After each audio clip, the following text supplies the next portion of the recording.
তোমার ভয় লাগে না? না, আমার ভয় নাই, আমার মৃত্যুর কোনো ভয় নেই। ঘরেও যদি মরতে হয় বাইরেও মরি। টিভি বা পুলিশের আর্মিদের কাছে বলবো যে গুলি কর, আমাকে গুলি কর। বাবা, আজকে যে তুমি এই আন্দোলনে এসেছো, কেন এসেছো? আমি আন্দোলনের বিচার পেতে আসছি। কার বিচার যেতে? যারা অকারণে শহীদ হয়েছে, অকারণে শহীদ হয়েছে যারা। এখন তুমি কি চাও?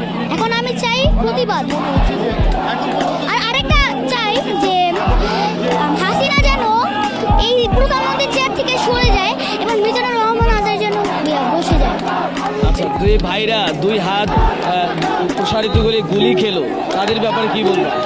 তাদের ব্যাপারে বলবো যে তাদের ব্যাপারে বলবো যে দোয়া করি যারা যেন জান্নাতবাসী হন, আর হাসিনা যেন জাহান্নামবাসী হোক। কারণ সে যে অকারণে মানে বলেছে, সে কিন্তু একটা মিথ্যা কথা বলেছিল। প্রথমে বলেছিল যে রাজাকারের বাচ্চারা কোটা পাবে না, আর আবার পরে বলছে যে আমি কি তাদেরকে রাজাকার বলেছি? তাদের নিজেই রাজাকার বলছে। তাহলে সে কেন বলল মিথ্যা কথাটা? তুমি কি তোমার ভাইদের মতো বুক প্রসারিত করে দেবে? আমি অবশ্যই করতে চাই। আমি অবশ্যই করব, চাইলে আমি জীবনও দিতে রাজি আছি। জীবনে দিতে রাজি আছো? তাহলে আজকের এই আন্দোলনে কাকে নিয়ে এসেছো? আমার বাবাকে নিয়ে এসেছি। বাবার সাথে এসেছো? বাবা তোমাকে এখানে নিয়ে এসেছে? হ্যাঁ। তোমার ভয় লাগে না? না, আমার ভয় নাই, আমার মৃত্যুর কোনো ভয় নেই। কেন ভয় নাই? কারণ যেই ভাইয়েরা আমাদের ভবিষ্যৎ চিনে, ভবিষ্যৎ ইয়া করে যে শহীদ হয়েছে, তাদের জন্য আমরাও জীবন দিতে পারি না।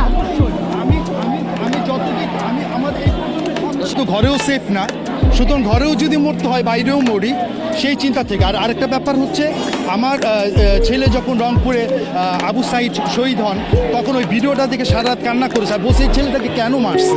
তখন আমি তাকে বুঝাইছি, বুঝানোর পর সে আমাকে বললো, বাবা এই আন্দোলনে যখনই মিছিল হবে তুমি আমাকে নিয়ে যাবা। আমি বললাম যে যদি কোনো সমস্যা হয় তুমি কি ভয় পাও? সে কি বলছো? আমি মৃত্যুর কোনো ভয় পাই না। ও মৃত্যুকে ভয় পায়। আর টিভি বা পুলিশের আর্মিদের কাছে বলবো যে গুলি কর, আমাকে গুলি কর। ঠিক আছে, এই হচ্ছে আর কিছু ভাই? আপনারা দেখছিলেন যে একজন বাবা তার সন্তানকে নিয়ে এসেছেন এবং সন্তান বুক পেতে দিচ্ছেন যে এই অস্ত্রের মুখেও তিনি দুই হাত প্রসারিত করে দিচ্ছেন। আসলে এটাই আন্দোলন, এভাবেই আসলে আন্দোলনের বিজয় আসে।